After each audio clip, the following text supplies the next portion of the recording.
Ayan, to this video mga langga, nandito tayo sa ating mga manok. Itong ating mga manok dito, nagpalahi tayo. Magpapalahi tayo ng manok. Ayan, partner niya ay kulay puti. Ayan, ito yung babae. Ayan, dito ko sila nilagay para makabuo sila langga. Magpapalahi tayo ng ating manok. Ayan, ito yung kulay red dito, pero napili ko yung kulay puti. Ayan, oh. Kasi hindi pa ako nakapalahi dyan sa kulay puti na manok. Ayan, abangan natin yung egg nito. Kung makapag-buo na, nakabuo na ng itlog yung ating manok. The next. Okay, ayan. Nagbabalik na tayo dito sa ating manok na pinalahi. Yung ating mga manok dyan, oh. Ayan, ito yung ating pinalahi, yung babae na itim. Ayan, oh, yung medyo may ibang kulay siya. Ayun, may itlog na siya.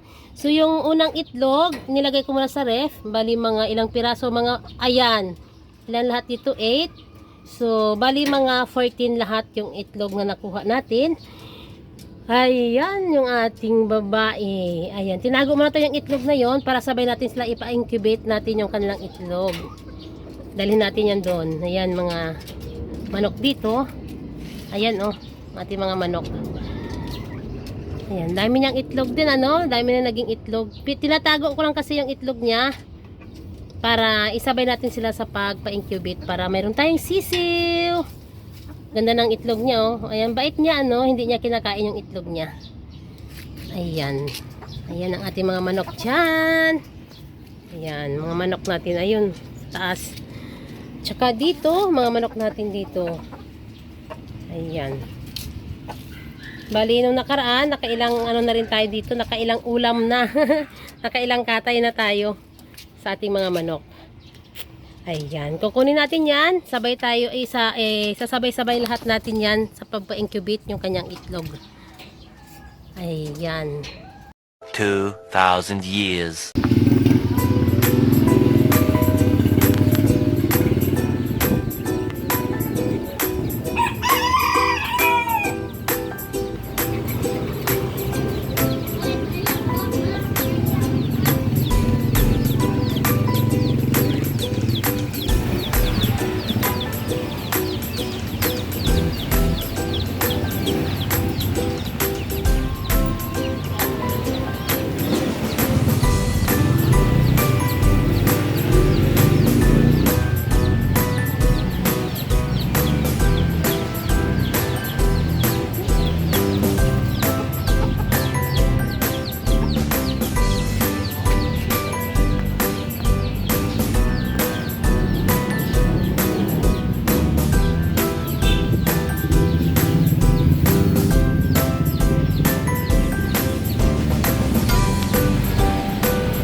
One eternity later. Okay, ayan. Nandito na tayo. Nagbabalik tayo dito sa ating mga sisiw. Ito na po yung ating mga sisiw na mga pina-incubate. Wow! Grabe, oh. Lalaki na nila, oh. Ayan. Na-update na rin natin sila. So, ito yung kulay itim, ay mana po siya sa kanyang nanay. Ayan o.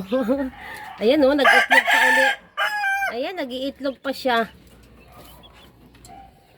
Ayan ang kanyang mga sisiw. May kulay itim at saka yung kanyang kulay puti is mana sa kanyang tatay. Ayan ang kanyang tatay oh.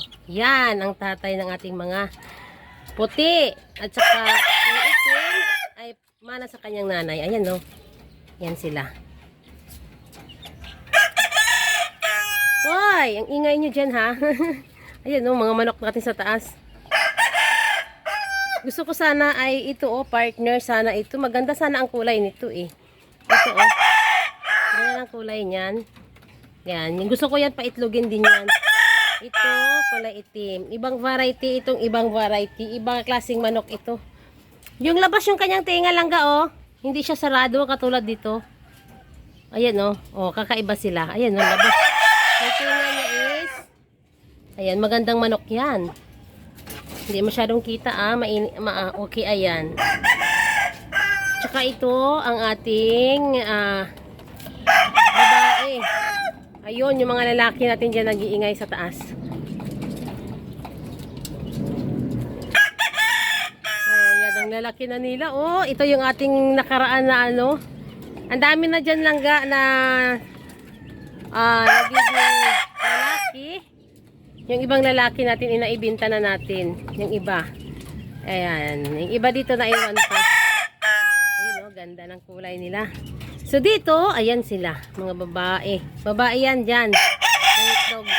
So sa kabila, lalaki yan. Tsaka yung puti.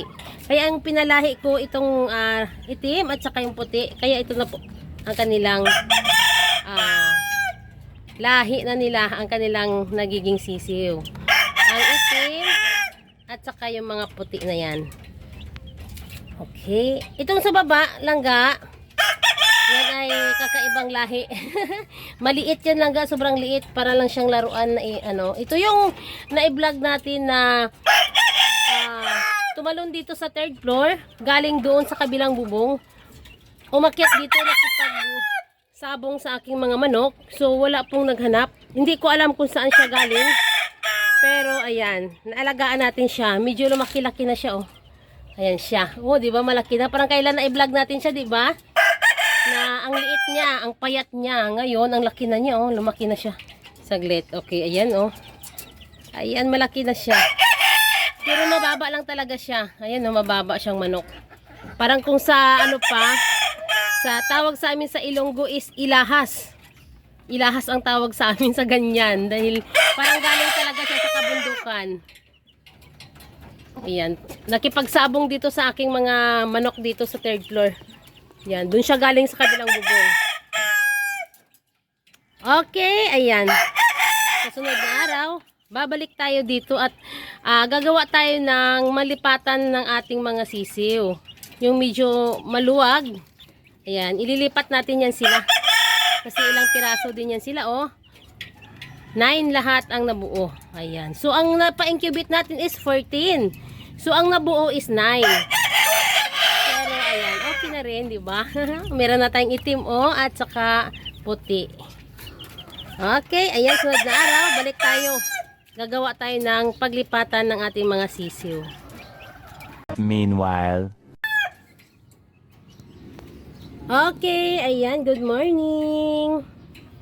Ayan, ito na po yung ating mga sisiw. Update natin today dahil nagpagawa tayo ng kanilang kulungan. Ayan ang kulungan na pinagawa natin, no? Ayan, wow, ang laki na nila. Ayan, oh, ang laki na. Ayan, ito yung ating sarado at bukas. Ayan. So, ayan sila, malalaki na sila, oh, mga langga. Ayan, oh, malaki na. Ayan, yung itim, lapitan natin ha para di malabo. Ayan oh. Ayan na sila oh, malalaki na. Kaya bilis silang lumaki. Ayan. Buhay sila lahat. Walang walang nawala. Ayan, buhay na buhay sila, malulusog sila. Ayan oh. Ayan, yung kanilang kulungan medyo malaki kaya ayan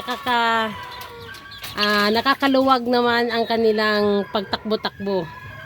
Pero syempre, dahil marami yan sila, ilang piraso yan sila dyan, kaya ang ating kulungan is may 2nd floor. May second floor langga. Ayan, no? Ang ating kulungan. So, hindi pa tapos. Inuna ko lang talaga pinagawa ang naandito sa baba kasi gusto ko silang mailipat na agad. Pero hindi to sa taas. Ayan, tatapusin pa lang yan. Update na lang natin sila today kasi tapos na yung kanilang kulungan sa baba. So, pag malalaki na yan sila langga, ililipat natin sila dito. Pag tapos na itong kulungan dito sa itaas, ayan, dalawa yan. Pag malaki na, yung iba, ililipat natin dito sa itaas para medyo maluwag sila dyan. Kasi pag lumaki na kasi yan, ayan, ang sikip na. At saka, syempre, hindi mo maano yung ibang mga, ano dyan, lalaki dyan. Baka mag-away-away. So, ililipat natin para medyo maluwag yung iba dito. Ayan, oh. Ayan, tatapusin pa lang, hindi pa natapos. Ayan pa lang yung ano. Ayan, update natin yan sa sunod pag mai-transfer natin yung iba dito sa itaas. So, mayroon akong bagong sisiw langga. Galing siya sa Iloilo. So, yung mga sisiw na yan, ang nabuo lang langga is 4. Ayan, no. Madami yung pina-incubate namin. Galing siya sa Iloilo. Ang nabuo lang langga is 4. Ayan lang. Ayan. Pero blessed na rin tayo dahil may nabuo. Kahit mga 4 lang.